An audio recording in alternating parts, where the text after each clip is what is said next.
नमस्कार। रेणुका रानी सिंह महादेव चैनल में आप सभी का हार्दिक स्वागत है।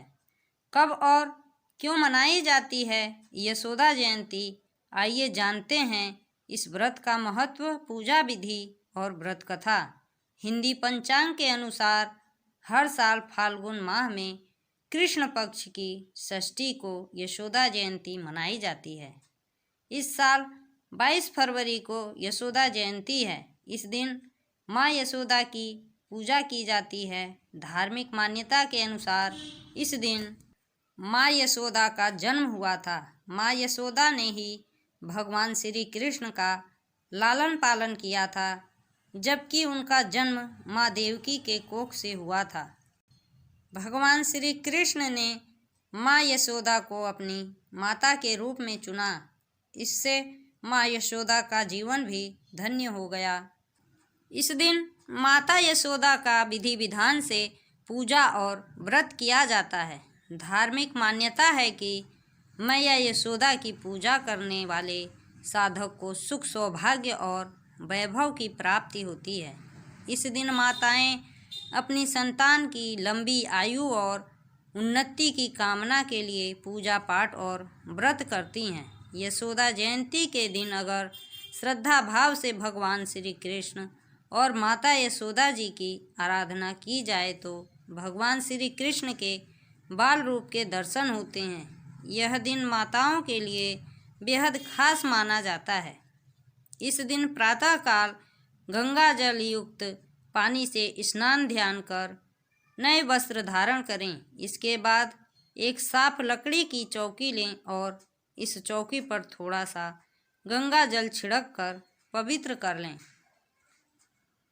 कलश स्थापित करने के बाद माता यशोदा की गोद में विराजमान लड्डू गोपाल की तस्वीर या मूर्ति को स्थापित कर लें।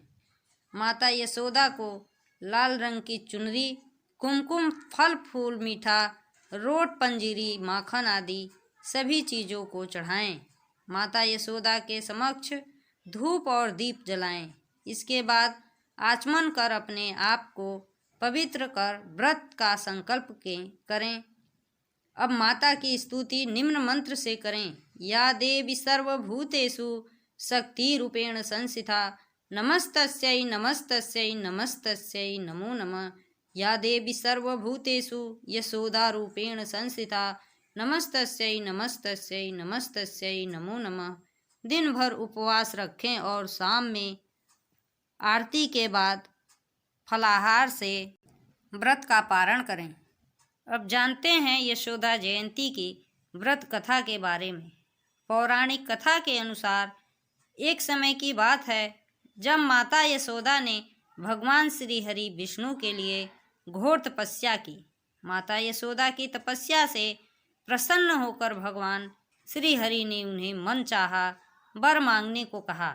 विष्णु जी के कहे जाने पर माता यशोदा ने कहा, हे ईश्वर, मेरी तपस्या तभी पूर्ण होगी जब आप मुझे मेरे पुत्र रूप में प्राप्त होंगे। श्री हरि ने मुस्कुराते हुए माता यशोदा से कहा, आने वाले काल में मैं वासुदेव और देवकी के घर में पुत्र रूप में जन्म लूँगा। मुझे मातृत्व का सुख आपसे ही प्राप्त होगा। कुछ समय बीत जाने के बाद ऐसा ही हुआ। श्री कृष्ण देवकी व वासुदेव की 8वीं संतान के रूप में प्रकट हुए। कहते हैं कि इस दिन भगवान श्री कृष्ण और माता यशोदा की विधिवत पूजा अर्चना करने से और व्रत रखने से निःसंतान दंपति को संतान सुख की प्राप्ति होती है। इसके साथ ही गृह कलेश से मुक्ति मिलती है, सुख सौभाग्य प्राप्त होता है, धन की प्राप्ति होती है। इसी के साथ मैं अपनी वाणी को विराम देती हूँ। जय हिंद, जय भारत।